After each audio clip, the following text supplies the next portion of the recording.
A blessed day, class! We are now on the lesson 6 or the last lesson for the first quarter. In this lesson, we are going to discuss adding components in the design editor. At the end of our lesson, you are expected to recognize the different components under palette. Distinguish visible components from non-visible components.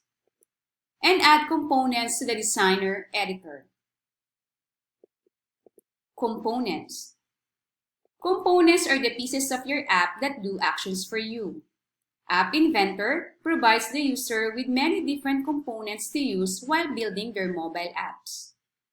The components are chosen on the design screen and dragged onto the phone. The user can then change properties of these components such as color, font, height, width, and others. In the designer view, on the left-hand side is the component palette.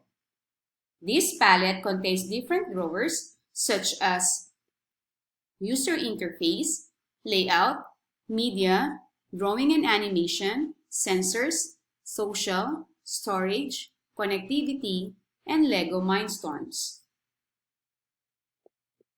There are two main types of components: the visible components and the non-visible components.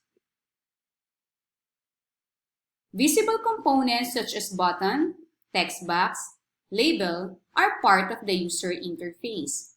That's why they are placed inside the phone. While non-visible components like accelerometer, sound, orientation sensor are not part of the user interface screen, so you cannot see them inside the phone. But they provide access to the built-in functions of the Android device.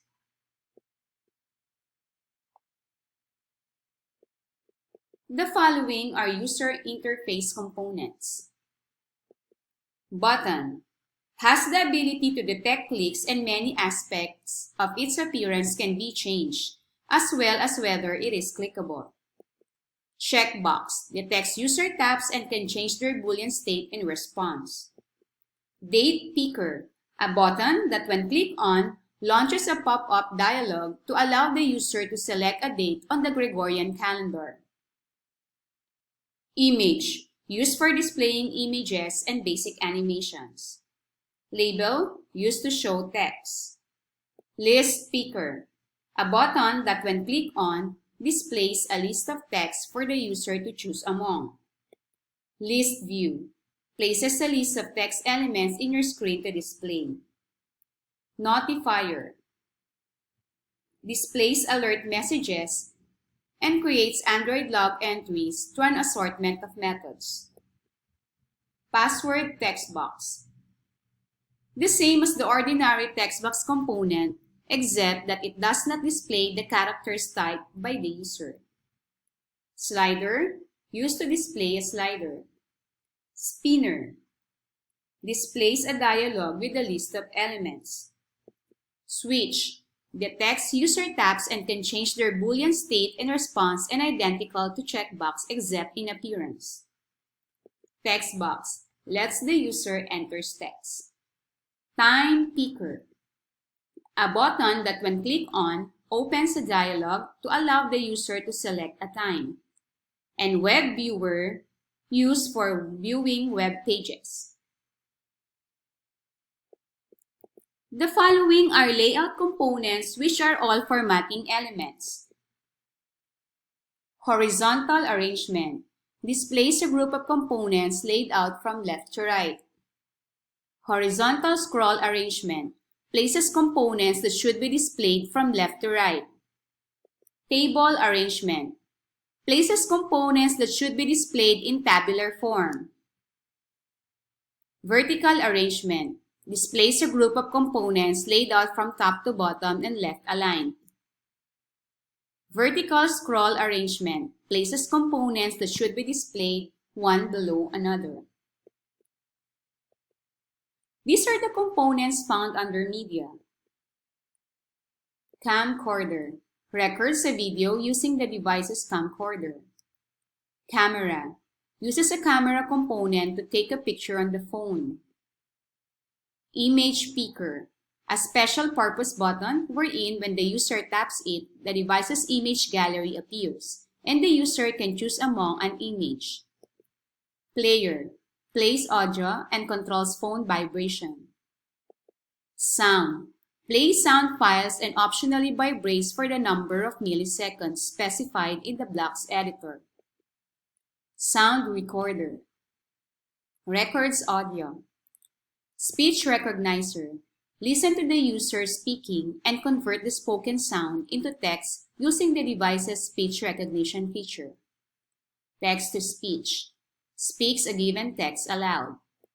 Video Player, capable of playing videos. And Yandex Translate, which needs internet access to translate words and sentences between different languages using the Yandex.Translate service. There are still many components that could be discussed on, but we're going to continue with it as we further the lesson on App Inventor. Properties. Every component is characterized by various properties. These are the attributes that the component has. Let's have an example. The label component, which is found inside the user interface, is dragged onto the center viewer screen. It is selected and then renamed as Label Welcome, as what can be seen in the Components window. Since it is selected, the right column or window displays the label Welcome's full list of properties.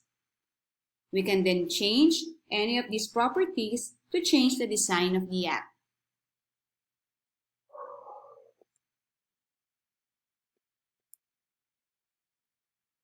Blocks can also be used to get and set most component properties. In these given blocks, the first line is used to change the text of the label to say Hello World, while the second line of blocks is used to change the color of the text to purple.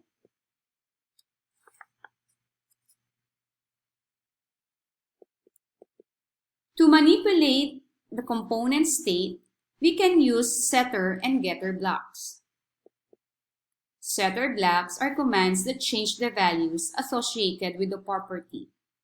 Here are the example blocks for it.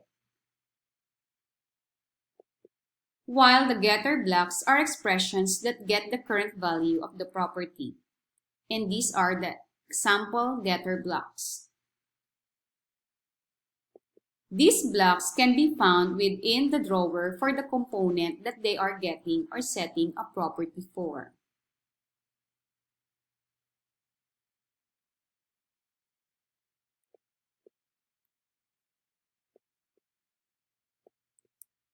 In this part, I would like to give few important reminders on the mini-task and the PETA.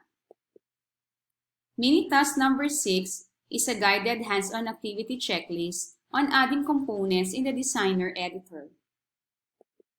It is not graded, so submission to Genio of this accomplished task is not needed. However, you must do and accomplish this task because this will be much needed on your next activity, which is adding blocks in the blocks editor. The mini-task number 6 and the mini-task number 1 for the second quarter will make or will let you create an App Inventor 2 project, and its output, which is Best Ever App, will be graded. For PETA, it is found on the Lesson 6 package. Your performance task is included, which is about designing a mobile app. Please do read and analyze carefully what is inside the grasp. Rubrics are given in grading, so read and understand it very well. If there are difficulties and problems and clarifications regarding the mini-task number 6 and the PETA, kindly list it down so we can address and discuss it during our consultation day. For this lesson, I would like to give or thanks or acknowledge the following references.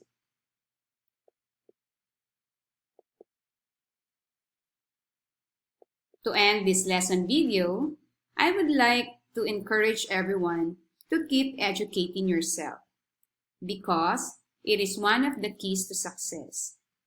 Thank you so much, and God bless us all.